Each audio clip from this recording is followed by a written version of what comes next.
Kedatangan pertama Portugis di Kepulauan Timur adalah tahun 1510 ketika Alfonso de Albuquerque mengunjungi Sumatera. Tahun berikutnya, Albuquerque menaklukkan kota Malaka, mengirim utusan untuk mengumumkan peristiwa itu ke sejumlah negara dan kepulauan yang telah berdagang di sana, mengundang mereka untuk melanjutkan hubungan dagang serta menjanjikan perlindungan dan dukungan kepada mereka-mereka. Ke Jawa dan Maluku, dia mengutus Antonio de Abri. Sebelumnya, ia telah dipersiapkan jalurnya oleh seorang Moor atau Muhammadin bernama Nahkoda Ismail yang berdagang dengan kapal dagang. Antonio de Abri berlayar dalam misinya dengan 3 kapal membawa beberapa orang Jawa dan Melayu yang terbiasa berdagang dengan Maluku. Pelabuhan pertama di Jawa yang disinggahinya adalah kota Akasai. Kota Akasai ini kemungkinan adalah kota Gresik.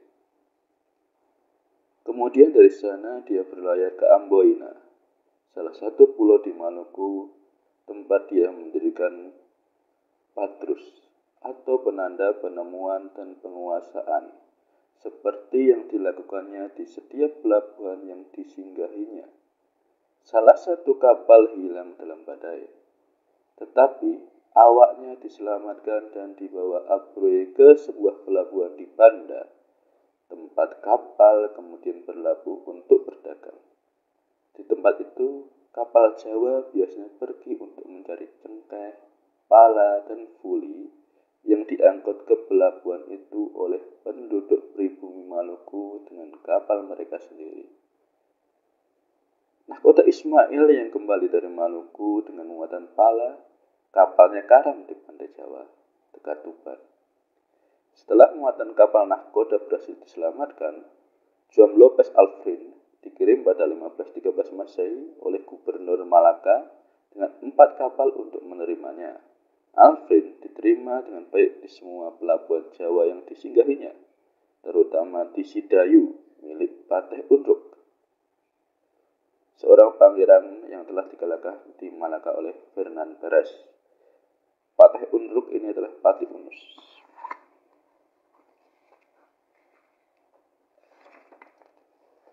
Selat Singapura dipenuhi oleh berbagai kapal penjelajah mantan Raja Malaka yang telah diusir dari wilayah kekuasaannya oleh Portugis tahun 1511. Selat Saban merupakan rute yang biasa dilalui berbagai kapal Portugis dari Malaka menuju Kepulauan Rempah-Rempah. Saat pelayarannya mereka biasanya singgah di pelabuhan Pulau Jawa. Sekitar tahun 1520 atau 1521, Antonio de Brito dengan 6 kapal di bawah komandonya menuju Maluku, singgah terlebih dahulu di Tuban dan melanjutkan perjalanan ke Gresik. Lalu dia menginap sekitar 17 hari. Selama waktu itu dia mengirim sebuah kapal ke Pulau Madura dengan tujuan untuk menjelajahi pulau tersebut. Antonio de Brito baru saja menyelesaikan tebusan anak buahnya ketika dia bergabung dengan Don Garcia Henrique dengan 4 kapal yang menuju Banda untuk membeli rempah-rempah. Sementara di saat bersamaan sebuah kapal Jawa tiba dari Banda. Kapal ini telah dilengkapi dengan surat jalan dari orang Spanyol di bawah Fernand de Magellan yang telah melewati selat yang menyandang namanya dan tiba di Kepulauan Rempah-Rempah. Hal ini merupakan informasi pertama yang diterima Portugis tentang penemuan Magellan atas rute mengelilingi ujung selatan benua Amerika, dan mereka merasa sangat malu karena dia telah meninggalkan negaranya sendiri dengan kemuakan untuk mengabdi kepada Spanyol.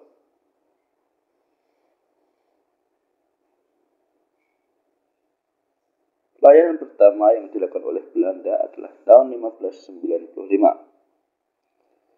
Adapun tahun itu adalah armada pertama mereka di bawah komando Hothman yang sebelumnya dipekerjakan oleh Portugis di East India, berlayar langsung ke Bantam. Pada periode ini Portugis sedang berperang dengan Raja Banten. Hothman menawarkan bantuan, kemudian sebagai imbalannya dia mendapatkan izin untuk membangun sebuah pabrik di Banten yang merupakan permukiman pertama yang dibentuk oleh Belanda di East India. Mengikuti contoh Belanda, East India Company Inggris segera setelah pendirian oleh Ratu Elizabeth tahun 1601 melengkapi armada 4 kapal. Komandonya dipercayakan kepada Kapten Lancaster yang berlayar dari London tahun 1602 pertama-tama ke Aceh di Sumatera, tempat dia membeli sebagian muatannya dan mengadakan perjanjian dengan raja yang saat ini masih ada dari Aceh. Dia pergi ke Banten dan mendirikan sebuah pabrik di sana, yang merupakan kepemilikan pertama Inggris di East India. Kapten Lancaster membawa pulang sepucuk surat dari Raja Banten kepada Ratu Elizabeth tahun 1602, masih tersimpan di kantor surat kabar negara. Tahun 1610, Gubernur Jenderal Belanda pertama, Paul, tiba di Banten dan mendapati situasi rakyatnya di provinsi tersebut tidak mendukung pendirian pemukiman permanen. Dia pun pindah ke Jakarta tanggal 4 Maret 1621. Nama Batavia dianugerahkan pada pendirian baru Belanda di Jakarta yang saat itu menjadi ibu kota kerajaan Hindia Timur.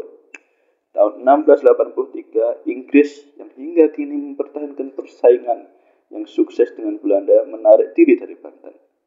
Tahun 1811, Belanda yang kemudian menjadi provinsi dari Prancis mengibarkan bendera Prancis di Batavia. Tanggal 11 September di tahun tersebut, pemerintah Inggris dinyatakan berkuasa di Jawa melalui proklamasi yang ditandatangani oleh Al Minto, Gubernur Jenderal Enggala. Tanggal 17 di bulan tersebut, sebuah penyerahan diri dilakukan. Semua daerah jajahan jatuh ke tangan Britania Raya. Tanggal 13 Agustus 1814, sebuah konvensi ditandatangani oleh Viscount Castlereagh atas nama yang di-Pertuan Agung Britania yang mengembalikan kepada Belanda seluruh wilayah kekuasaannya di Kepulauan Timur pada 19 Agustus 1816. Bendera Belanda dikibarkan kembali di Batavia. Tanpa mengurangi arti penting penaklukan Jawa secara politik bagi Britania Raya atau keuntungan komersial besar yang mungkin diperoleh kedua negara jika Jawa tetap berada dengan kami, saya hanya ingin mencatat jika kehilangan Jawa bukanlah suatu kerugian yang langsung atau positif bagi Belanda. Selama bertahun-tahun sebelum ekspedisi Inggris, Belanda hanya memperoleh sedikit atau bahkan tidak sama sekali keuntungan dari kedaulatan nominal yang terus dijalankannya atas urusan dalam negerinya. Semua perdagangan dan hubungan antara Jawa dan Eropa terputus dan hampir hancur. Tidak ada yang menambah kekayaan komersial atau sarana angkatan laut di negara induknya. Kendali negara induk terhadap para agen yang dipekerjakannya secara proporsional telah berkurang. Dia terus mengirim gubernur, penasihat, dan komisaris, tetapi hanya sedikit informasi yang diperoleh dari hasil penyelidikan mereka mengenai penyebab kegagalannya. Tidak ada bantuan dari usaha mereka dalam meningkatkan sumber dayanya atau memperlambat kehancuran yang semakin mendekat. Koloni itu menjadi beban bagi negara induk, alih-alih membantunya, dan company yang telah memerintahnya menjadi hancur, melemparkan beban utang dan kewajibannya kepada seluruh bangsa. Mungkin ada sedikit penghiburan atas hilangnya keuntungan langsung atau berkurangnya utang langsung. Dengan mengetahui keadaan yang tidak menguntungkan seperti itu, dan hanya bersifat sementara, hal itu muncul dari suatu keadaan hubungan politik yang mempengaruhi perbaikan internal serta sumber daya koloni yang semakin meningkat, sehingga tersedia ketika perdamaian atau perubahan politik memungkinkan perdagangan mengalir melalui jalur-jalur sebelumnya. Apakah Belanda tidak dapat memenuhi prospek tersebut? Atau apakah sistem yang digunakan untuk menjalankan pemerintahan internal di daerah kekuasaan mereka di bagian timur dengan sendirinya akan hancur dalam suatu situasi apapun? Sebuah pandangan mengenai keadaan keuangan dan perdagangan Jawa sebelum penaklukan serta penyebab yang mengakibatkan kerugian dan pembubaran VOC akan membantu menentukannya. Untuk menelusuri penyebabnya, hampir tidak perlu melangkah lebih jauh ke belakang saat periode sejarah company sebelum perang tahun 1780. Bencana yang tidak disengaja dari perang tersebut telah membawanya ke ambang kehancuran. Mengingat arti penting dalam berbagai transaksi di masa lalu di negeri ini, maka timbul keprihatinan umum di Belanda untuk menyelamatkannya. memulihkan dan mempertahankan kredibilitas dengan tujuan untuk memberikan bantuan yang paling efektif dan bermanfaat. Berbagai penelitian dilakukan, tidak hanya untuk menemukan beberapa cara bantuan sementara, tetapi juga menyediakan solusi permanen untuk mengatasi kemerosotan yang mengancam. Mustahil untuk memastikan apa yang mungkin menjadi hasil dari berbagai langkah yang pada saat itu masih dalam tahap pertimbangan, karena keadaan Eropa yang sedang guncang, khususnya Belanda. Setelah periode ini tidak memberikan ruang untuk pelaksanaannya, bahkan tidak mau melakukan percobaan untuk menguji efisiensinya. Hubungan bebas antara negara induk dengan kolonial terputus, perdagangan dilemparkan ke tangan orang-orang netral, beberapa harta benda hilang karena tidak ada perlindungan yang semestinya, sedangkan yang tersisa dibiarkan untuk mendukung atau mempertahankan dirinya sendiri dengan cara terbaik yang mereka bisa, tanpa bantuan atau penguatan dari dalam negeri. Selama 10 tahun sebelum 1780, rata-rata penjualan tahunan company mencapai lebih dari 20 juta gulden, jauh lebih banyak daripada beberapa tahun sebelumnya. Saat harga sejumlah barang yang berbeda hampir sama dengan berbagai harga yang berlaku sejak 1648 hingga 1657, ketika penjualan hanya mencapai rata-rata 8 juta gulden per tahun. Oleh karena itu, jelas-jelas kemunduran VOC tidak dapat dikaitkan dengan kemerosotan dalam bidang perdagangan.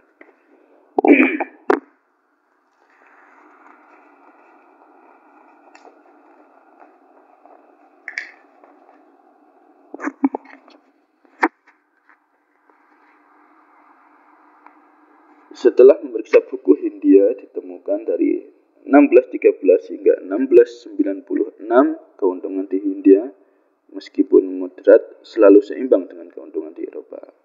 Dengan demikian, rata-rata selama 40 tahun hingga 1653, keuntungan tahunan sekitar 640.000 gulden per tahun. Tahun 1696, laba bersih dari tahun yang sama, 1613, hanya berjumlah 40.206.789 gulden, lebih rendah 8 juta gulden daripada tahun 1693, 3 tahun sebelumnya.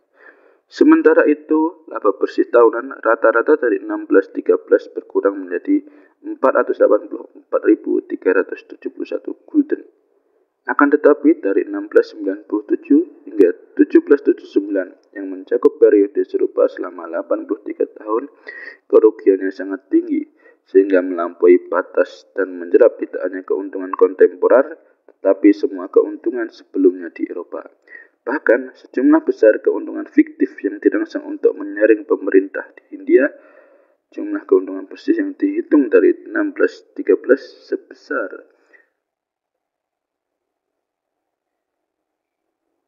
tahun 1697 menjadi hanya 38.696.527 juta gulden.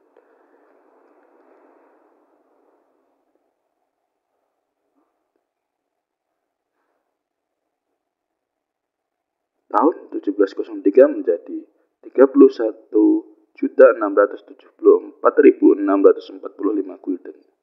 Tahun 1713 menjadi 16.805.598 gulden. Tahun 1723 menjadi 4.833.8.925 gulden. Dan tahun 1724 menjadi 1.037.777 gulden.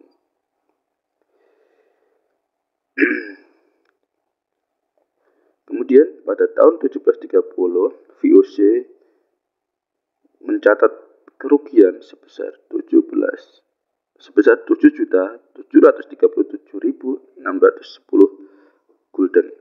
Sedangkan kerugian di tahun 1779 meningkat menjadi 84.985.425 gulden.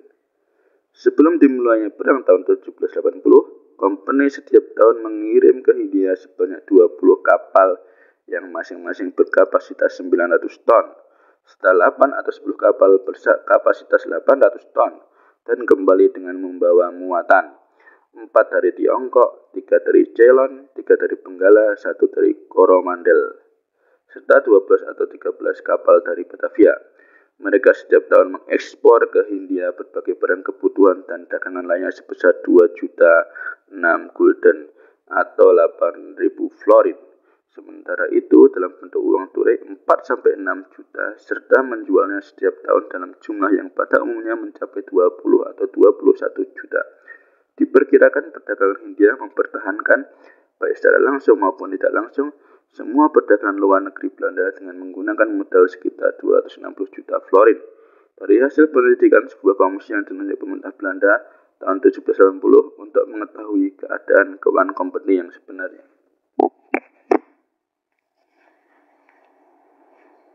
Sekaligus melaporkan sejauh mana negara itu perlu memberikan bantuan lebih lanjut kepada lembaga yang telah mengalami kemerosotan yang sangat drastis itu. Ternyata tahun 1789, tunggakan company berjumlah 74 juta florin, kemudian meningkat menjadi 84 atau 85 juta florin, termasuk di dalamnya tidak kurang dari 67.707.583 florin yang telah dipinjamkan oleh negara. Akan tetapi, para komisaris berpendapat keadaan company tidak dapat dikembalikan lagi, sehingga mereka merekomendasikan pinjaman lebih lanjut sebesar 7 juta florin. Seorang pegawai company yang berjasa Tuan C. Tessing telah mengajukan sebuah peringatan kepada komisaris yang isinya mengusulkan agar company menyerahkan perdagangannya kepada para pedagang swasta dengan sejumlah pembatasan tertentu. Akan tetapi terhadap usulan ini, komisaris menyatakan mereka tidak bersedia memberikan pendapat.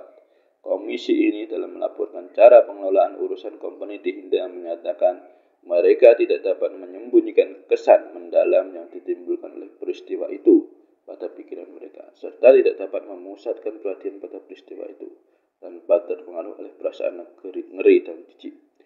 Ketika kata mereka, kami melihat kepemilikan dan pendirian utama serta memperhatikan situasi nyata dari perdagangan internal Hindia, tingkat pengeluaran yang masih meningkat dan selangit, kebutuhan uang tunai yang tidak kunjung habis, banyaknya uang kertas yang beredar, pemborosan tidak terkendali, ketidaksediaan banyak pegawai company akibat perdagangan rahasia dengan bangsa asing, kecurangan para pangeran pribumi, kelemahan dan persekongkolan pemerintah Hindia, serta pengeluaran berlebihan di bidang militer dan pertahanan umum.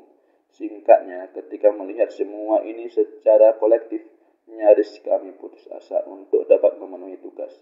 Jika beberapa orang yang berbakat dan berkemampuan tinggi di antara para direktur tidak melangkah maju untuk menemukan cara untuk memberantas setidaknya menghentikan perkembangan korupsi lebih lanjut, serta mencegah kehancuran total company, perbaikan yang diusulkan oleh para direktur diperluas ke setiap cabang administrasi di luar negeri.